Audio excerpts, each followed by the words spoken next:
Muy buenas a todos, my boys, bienvenidos a Cosas del Básquet, bienvenidos a un nuevo video. Un video en el que tenemos que hablar sobre Mark Cuban y una serie de declaraciones que ha dado el propietario de Dallas Mavericks acerca del roster de su equipo. Ojito con esto porque en definitivas cuentas me da la razón con lo que hemos hablado últimamente. Hay que hablar de Ja Morant. Nueva denuncia a Ja Morant, nuevo problema para el jugador, para la estrella de Memphis Grizzlies. Pero aparte, también tenemos que hablar de la situación de Zion Williamson. Un Zion Williamson que vuelve a tener un revés en cuanto a lesiones, nuevo problema físico. Y claro, al final esto se está convirtiendo en una serie de historietas sobre lesiones que lastran muchísimo al jugador y que ya muchos se están planteando si Zion Williamson es, pues bueno, un jugador fake, ¿no? Un jugador con muchas expectativas, pero que realmente no es que no las esté cumpliendo, es que está haciendo todo lo contrario.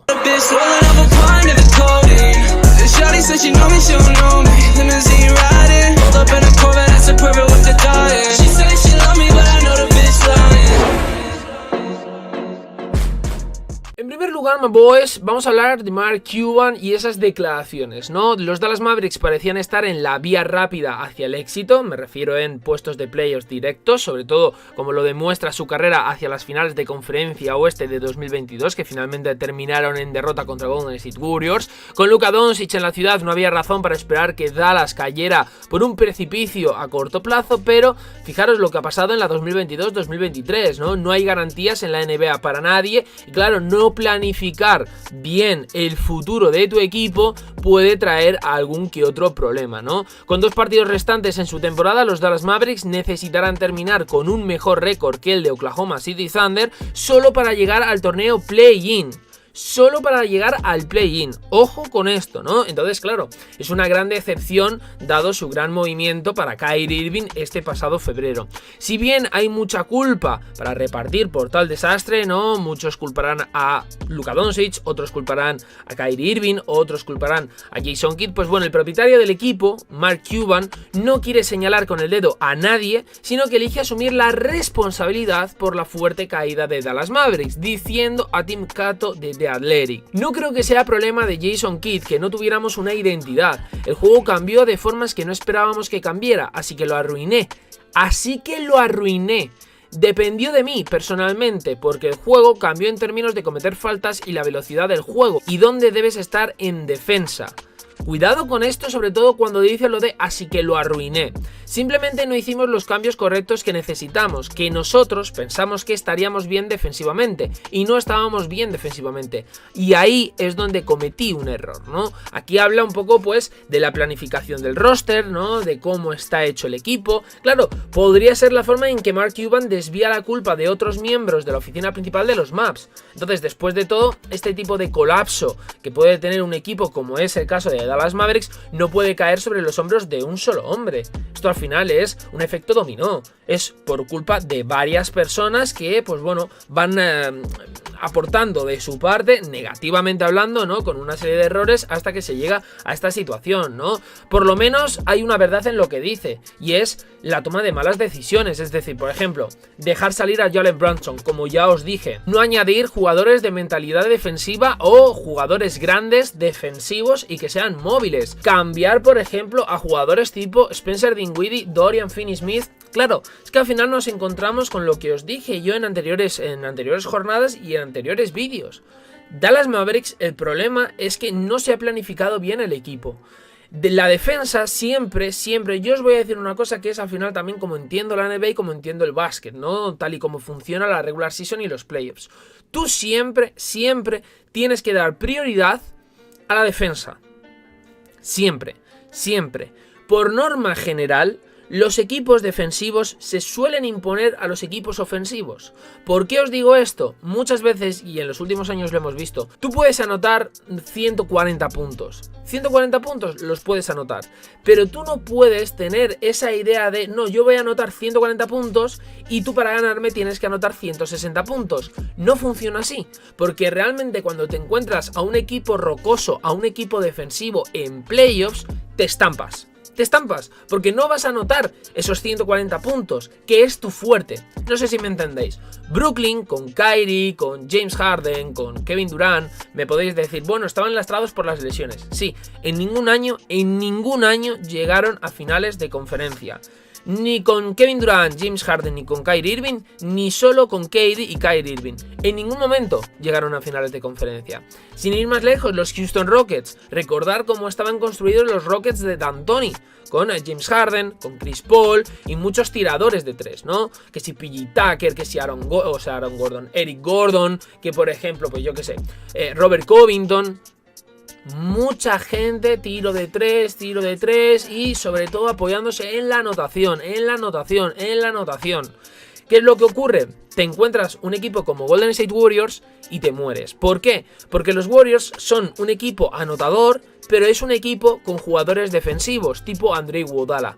Y ahí ya empiezas a tener problemas, porque los jugadores que más deben de anotar empiezan a desaparecer. Y ahí ese es el problema. Por ejemplo, los Rockets en la burbuja.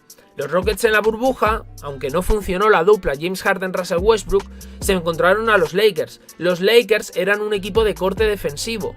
Con Frank Vogel se apoyaban más en la defensa y eso lo utilizaban para sacar ventaja en ataque. Esto es así, si no, mirar los vídeos y cómo jugaban. Con Avery Bradley, defensor puro, Dwight Howard, intimidador, Jabal McGee, etcétera, etcétera. Esto es tal que así. Y luego el tema del juego interior que Rockets no tenía. Y es lo mismo que por ejemplo ahora mismo tenía el problema Brooklyn Nets con KD, que siempre hemos hablado, y con Kyrie Irving, que Brooklyn no tenía un jugador interior dominante, intimidador, etcétera, etcétera. Lo llegaron a tener en Andre Drummond, pero Steve Nash no lo utilizó bien. Para mí Dallas ha tenido ese problema. Es decir, tienes una estrella, sí, ahora por fin has acompañado con otra estrella a Luka Doncic, pero de nada te vale si no tienes un buen equipo. Los Lakers de 2020 tenían a LeBron James y consiguieron a Anthony Davis, perdieron la John Core que había, pero les rodearon bien en 2020, porque tenías a Rayon Rondo, tenías a Kyle Kuzma, tenías a Jabal McGee, tenías por ejemplo a Dwight Howard, tenías a jugadores que te aportaban, te sumaban. Entonces el equipo no había empeorado, había perdido proyección de cara a futuro, obviamente, porque ya tenías jugadores más veteranos, no tenías jugadores tan jóvenes, pero tenían experiencia y aportaban. El tema de Dallas es que no es que hayas perdido John Core, no, es que el tema es no has reforzado bien el equipo. No lo has reforzado bien, porque Jalen Brunson, por ejemplo, era un jugador que te tenías que haber quedado con él, porque era un seguro de vida. Cuando no estaba Luka Doncic, siempre estaba él, siempre. Spencer Dinwiddie es un jugador que para mí está infravaloradísimo, y Dorian Finney-Smith, pues otro tanto igual. Entonces, Dallas, a mí, el problema, que es que yo lo tengo clarísimo, es esto mismo. No es culpa de Jason Kidd, no es culpa de Luka Doncic, no es culpa solo de Kyrie Irving, no, nadie tiene la culpa, solo nadie tiene la culpa. Pero sí es varias personas. Luka Doncic tendrá su parte de culpa, Kyrie Irving por el tema del no encaje tendrá su parte de culpa, Jason Kidd por el hecho de no hacer encajar las piezas tendrá su parte de culpa, Mark Cuban y la oficina principal tienen parte de culpa porque no han planificado bien la plantilla del equipo, y se ve claramente en los resultados. Porque al final tú pasas de estar de playoffs directos afuera del play-in, Es que afuera del play-in. Y ahora lo único a lo que aspiras cuando te restan 2 partidos para terminar la regular season es poder tener un mejor récord que Oklahoma, y ni siquiera dependes de ti mismo, que es muy doloroso eso. Es muy doloroso, así que veremos a ver qué termina sucediendo, pero ya os digo, mucho cuidado con Dallas, muchísimo cuidado, porque estamos hablando de un equipo que en menos de la mitad de la temporada se ha estampado literal, pero literal. My boys, tema Ja Morant. ¿Qué pasa con la estrella de Memphis Grizzlies? Bien, ya sabéis que este jugador ha sido objeto de mucha controversia durante los últimos meses. De hecho, pues bueno, le cayó una suspensión de 8 partidos por ese tema popular, ¿no? Ese polémico tema del arma que blandió en un strip club hace unos meses. Pues bien, ¿qué es lo que ocurre? Desde ese momento, ¿no? Desde entonces, la estrella de los Grizzlies parecía estar en camino de pasar página después de que se alejara del equipo y buscar ayuda profesional. Bien, este periodo de luna de miel, por decirlo de alguna manera, ¿no? Por calificarlo con alguna palabra, ha terminado. ha terminado, ya que han salido a la luz nuevos detalles sobre las fechorías de Morant fuera de la cancha. Según una información reciente realizada por Molly Hensley Clancy y Gus García Roberts de The Washington Post, Gibbon Busby, que es un vendedor de la zapatería Finish Line, dijo que Ja Morant y su grupo de 8 o 9 personas le amenazaron hasta el punto de que pasó casi una hora escondido en el almacén como resultado de esas amenazas, mientras que el grupo de Morant continuaba burlándose de él diciendo que esperarían a que el vendedor de zapatos saliera de su escondite. Busby luego reveló que sintió miedo, ¿no? Que temblaba de la tensión, ¿no? Del miedo, cuando la estrella de los Grizzlies y su grupo lo amenazaron. Claro, para empeorar las cosas, cuando Gibbon Busby denunció el incidente a la policía de Memphis, no hicieron nada para responsabilizar a la estrella de los Grizzlies, ni siquiera para llamarlo para interrogarlo, no mencionaron a Ja Morant como sospechoso y solo mencionaron a la madre de Morant, ¿no? Y pusieron la etiqueta de desconocido. Según las informaciones, esto sucedió el mismo día en el que Ja Morant tuvo ese problema, ¿no? Con un guardia de seguridad del centro comercial mientras merodeaban por el estacionamiento. Fue entonces cuando, según las informaciones, Morant le preguntó al guardia de seguridad a qué hora salía del trabajo, lo que implica, pues bueno, algún tipo de amenaza en el sentido de, oye, a la salida nos encontramos cuando sales, que ahí te espero, ¿no? Ya me entendéis. Si bien el lado positivo de todo esto es que el incidente no es nuevo, pues claro, estos detalles, o sea, lo bueno es que no es un capítulo novedoso que haya ocurrido, ¿no? Después de todo lo que ha pasado, es antes, pero claro, es algo que vuelve a salir y que vuelve a impactar en la figura de Ja Morant y que, pues bueno, no se vio, no hay testigos, simplemente este hombre cuenta esto y es al final la palabra de Ja Morant, si lo niega, contra la suya. Es así, ha habido una investigación, es cierto que el tema policial y si etiquetan a la madre de Ja Morant como desconocida, pues claro, pasará pasado. Entonces, pues bueno, simplemente contaros que ha salido este nuevo capítulo. Que también os digo una cosa, yo no entiendo a qué viene sacar esto ahora. Es decir, Ja Morant ahora mismo ha recibido ayuda, parece que ya está más tranquilo, no ha tenido ningún que otro capítulo polémico, por decirlo de alguna manera, desde ese capítulo en el strip club con el arma, etcétera, etcétera. Entonces yo creo, no sé, esta información ya que salgas y cuentes esto, digas esto, ya lo veo como hacer daño, ¿sabes? Porque, aparte, viene en una etapa, en un momento donde Ja Morant está tranquilo, es decir, cuando todo estaba agitado, esto no salió, y salió lo del chico, lo de la amenaza, lo del strip club, etcétera, etcétera, lo de Indiana Pacers, es que salió todo. Entonces, cuando tenía que haber salido, era en ese momento, que era cuando se estaba hablando todo. Ahora realmente que ya han pasado unos días, que ya han pasado unas semanas y que todo el tema está tranquilo, ¿para qué quieres otra vez saltar con otra información, volver a enturbiar la imagen de Morant, etcétera? No lo entiendo, simplemente quería deciros esto para que lo sepáis, me parece importante, me parece relevante, pero sin más, ¿vale? Simplemente para que lo sepáis, que Ja Morant supuestamente hizo otra cosita más mientras tuvo el capítulo del centro comercial, sin más. Y ya por último, Zion Williamson. ¿Qué pasa con Zion Williamson? Pues bien, la línea de tiempo para el regreso de Zion a la cancha permanece en el aire mientras se recupera de una lesión en el tendón de la corva. Después de una evaluación adicional se determinó que Zion continuará con su régimen de rehabilitación y acondicionamiento. Esto es lo que dijo el jueves el vicepresidente ejecutivo de operaciones de baloncesto de New Orleans Pelicans, David Griffin, en un comunicado. Seguiremos monitoreando su progresión y se proporcionarán actualizaciones según se justifique. Claro, la actualización o la no actualización, dado que aún no sabemos cuándo o si Zion, por ejemplo, volverá a jugar esta temporada, probablemente no dejará a los fans de Pelicans sintiéndose particularmente optimistas. Así que Zion Williamson, pues bueno, estará fuera para el enfrentamiento del viernes contra los New York Knicks y se puede suponer con seguridad que se perderá el último partido de la regular season contra Minnesota. Los Pelicans ya tienen garantizado ese puesto por el play-in, por lo que la pregunta es si Williamson puede regresar para ese partido, ¿no? Para playoffs, en el hipotético caso de que se metan.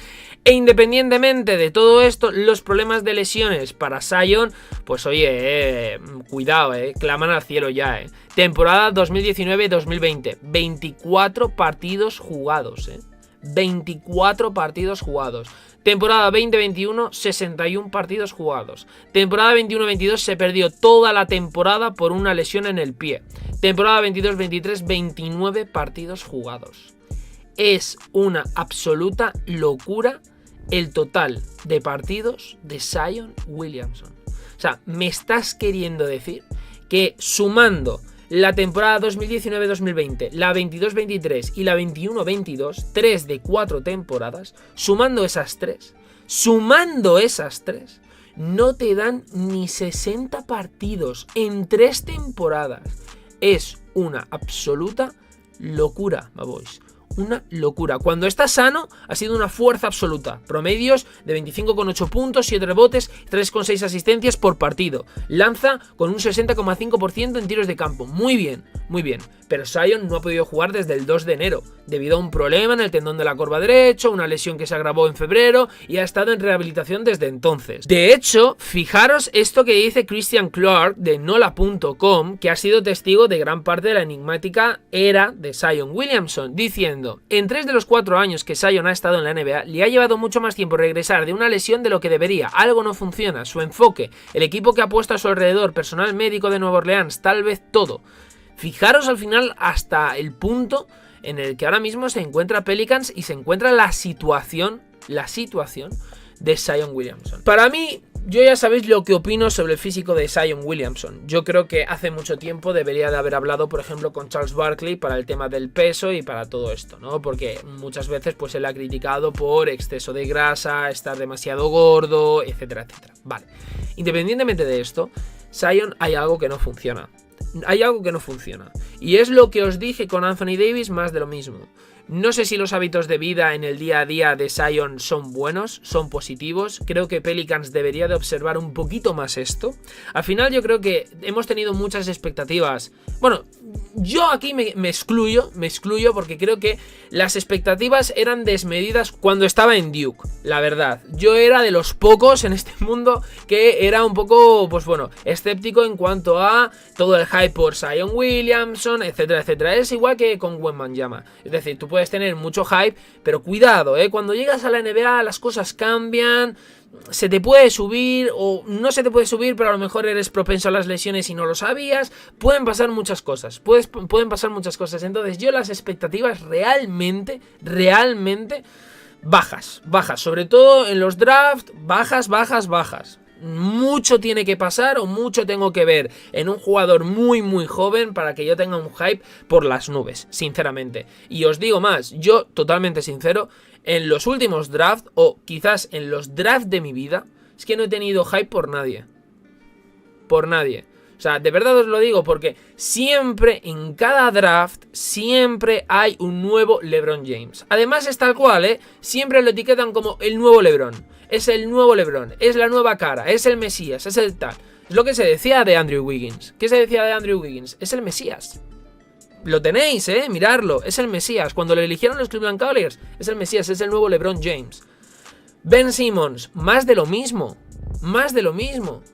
Luego, por ejemplo, Zion Williamson, más de lo mismo. No es que el efecto LeBron, es que nadie ha tenido tanta expectación como por ejemplo Zion, fíjate en Duke, llena los estadios. Ya, la diferencia es que LeBron era en instituto, Zion era en Duke, en universidad. Ya no es lo mismo. Y ahora con Wembanyama se está diciendo lo mismo, ¿no? El nuevo LeBron.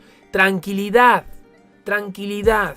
relajación. Cuando digo LeBron es la nueva megaestrella, ¿me entendéis? ¿No? La imagen número 1, ¿no? La próxima imagen número 1.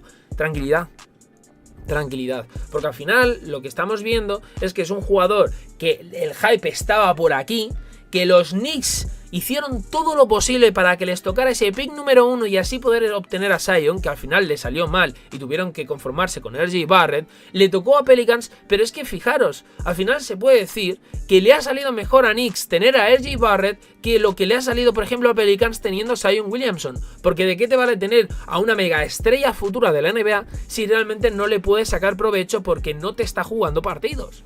Ese es el verdadero problema ahora mismo que tiene Pelicans. Entonces, por la cuenta que les trae, porque creo que Kendrick Perkins lo dijo ya, que si por él dependiera, pues ya traspasaría a Zion, etcétera, etcétera. No lo sé, aquí os lo pregunto y os invito a que me lo pongáis por aquí abajo. ¿Deben traspasarlo o no? Pero también os digo, yo le daría una oportunidad. Ahora, control absoluto de sus hábitos de vida. Absolutamente. Total, control total. Porque al final es un empleado del equipo. Y al final lo que tú tienes es que asegurar que el rendimiento de este jugador sea el adecuado y que las rehabilitaciones sean lo más cortas posibles, lo más breve posible, dentro de que pues el riesgo que haya es considerable o no es considerable, todo eso hay que tenerlo en cuenta, pero no puede ser que cada vez que se lesione Zion y está cerca de volver, ¡pum!, más tiempo, y pum, más tiempo, y pum, contratiempo, y pum, y más. Y al final es lo que os he dicho, sumas 3 de 4 temporadas y no te dan ni 60 partidos. Y eso en un jugador que no tiene ni 28 años, es que no te lo puedes permitir. No te lo puedes permitir, porque ahora mismo Zion está en la etapa de un jugador en el que aprende, en el que crece, en el que es una esponja. Si todo eso se lo pierde y cuando tiene regularidad es cuando tenga 30 años, sí, estará en época de 28, 29, 30 años de prime. Pero ¿qué prime va a ser ese? No tienes experiencia. No has absorbido ciertos conceptos que tú obtienes jugando partido a partido, día tras día en la NBA. Entonces realmente va a ser un prime, pero va a estar muy por debajo de lo que realmente puede dar este jugador por proyección, por potencial, por calidad, por absolutamente todo. No sé si vosotros lo veis igual, pero es mi opinión. A mí me da lástima todo esto, pero es lo que hay. Hay a veces jugadores que, pues bueno, por las lesiones se ven lastrados. Brandon Roy, Penny Hardaway, Anthony Davis para mí se ha visto muy lastrado por el tema de lesiones. Zion Williamson, fijaros lo que pasa con Lonzo Ball. Claro, es que esto al final es así. Entonces, lo que os he dicho, y lo mismo con Anthony Davis, lo copio en Zion Williamson. Controlar los hábitos del día a día, hablar con él, ver, pues bueno, si tiene obsesión por trabajar, si tiene ambición, todo. Al final se trata de conocer más al jugador y de controlarle más, de saber y de preocuparse un poco más por el jugador. Y creo que Zion tiene un poquito de libertad en ese sentido. No lo puedo asegurar, pero es la sensación que me transmite todo este tema. Ponerme por aquí abajo, si fueseis Pelicans, ¿traspasaríais ya a Zion Williamson con esto último que ha pasado o no le traspasaríais? ¿Daríais otra oportunidad más con, pues bueno, esa teoría que os he dicho yo de más control, de hábitos de vida, etcétera, etcétera?